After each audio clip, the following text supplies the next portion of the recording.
Hello friends, welcome back to my channel and now we are studying United Nation Organization जिसे हम UNO भी कहते हैं। United nation organisation की जो शुरुआत है वो मॉस्को कॉन्फ्रेंस 1944 अक्टूबर 7 में हुई थी। इसके जो तीन मेन मेंबर्स थे वो रशिया, अमेरिका और ब्रिटेन थे। रशिया के प्रेसिडेंट स्टालिन, अमेरिका के प्रेसिडेंट चर्चिल और ब्रिटेन के प्रेसिडेंट वुडरो विल्सन।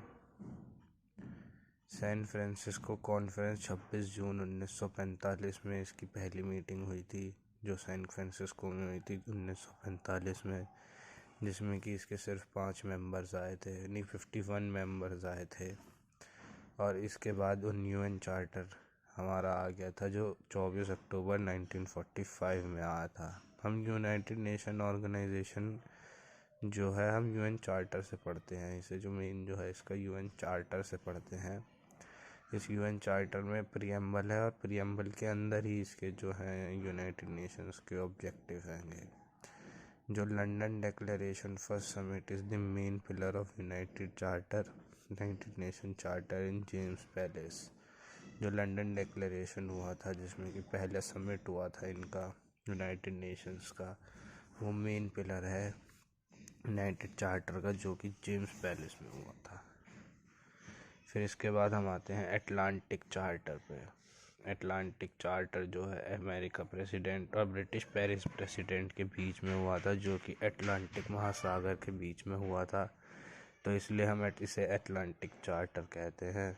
और ये एक शिप पे हुआ था जो कि अटलांटिक ओशियन में था वो शिप, इसलिए इसे हम अटलांटिक चार्टर कहते हैं। इसमें फिर लंदन डिक्लेरेशन आता है दूसरा, जो ये मतलब जो यूनाइटेड नेशन ऑर्गेनाइजेशन है, बहुत सारे मीटिंग्स होने के बाद बनी है। ये नहीं कि एकदम से ही कोई हमने ऑर्गेनाइजेशन बना दी हो, बहुत सारी मीटिंग होने के बाद ये ऑर्गेनाइजेशन बनी है। फिर इसके बाद दूसरी आती है लंदन डिक्लेरेशन, जो कि पैरेलल थी अटलांटिक चार्टर के, जो कि 12 जून 1941 को हुई थी, जो कि ब्रिटिश पीएम उसमें शामिल थे। फिर 1 जनवरी 1942 को अटलांटिक डिक्लेरेशन एक्सेप्टेड हो गई 26 कंट्रियों द्वारा, और फिर इसे यूएनओ यूनाइटेड नेशन ऑर्गेनाइजेशन के नाम से जाना गया।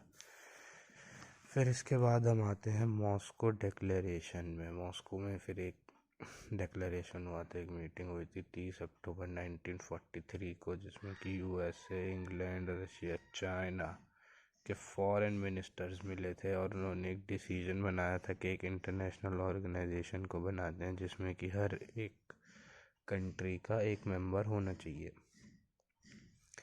मगर सैन फ्रांसिस्को कॉन्फ्रेंस से पहले एक नंबरटन कॉन्फ्रेंस हुई थी। ये बहुत इम्पोर्टेंट कॉन्फ्रेंस थी यूएनओ के लिए, जो कि बहुत सारी कंट्रीज़ के बीच में हुई थी। और इसमें जो है यूएनओ का नाम, स्ट्रक्चर, इसमें क्या पार्ट होंगे, वो पार्ट क्या फंक्शन करेंगे, इन सब चीज़ों के बारे में डिस्कशन हुआ था डम्बल्टन कॉन्फ्रेंस में, जो सैन फ्रांसिस्को से पहले हुई थी 1 जनवरी 1942 को। सैन फ्रांसिस्को कॉन्फ्रेंस जो है 1945 में हुई थी, और इसमें जो है जो मेन चार्टर है वो अडॉप्ट किया गया था, जो यूएन चार्टर जिसे हम कहते हैं अब, 26 जून 1945 को जो मेन चार्टर है वो अडॉप्ट कर लिया गया था, जिसमें कि 50 मेंबर्स थे, और जो 51 मेंबर था पोलैंड, उनने साइन करने से मना कर दिया था। तो ये बहुत इम्पोर्टेंट आ जाता है कि पोलैंड की जो कौन सी कंट्री है किसने साइन करने से मना करा था, वो पोलैंड था। फिर जो इसके ओरिजिनल मेंबर थे वो 51 मेंबर थे, इंक्लूडिंग पोलैंड। 24 अक्टूबर 1945 को यूएनओ एग्जिस्टेंस में आ गया, मतलब फिर पहले ये हुआ था, फिर उसके बाद पोलैंड ने साइन करे, फिर उसके बाद 24 अक्टूबर 1945 को यूएनओ एग्जिस्टेंस में आ गया, जिसमें इसका हेडक्वार्टर न्यूयॉर्क में बनाया गया था, और इसकी ऑफिशियल 6 लैंग्वेज थी। इसका हेडक्वार्टर न्यूयॉर्क में था और इसकी 6 लैंग्वेज थी, English, Arabic, Chinese, French, Russian और स्पेनिश।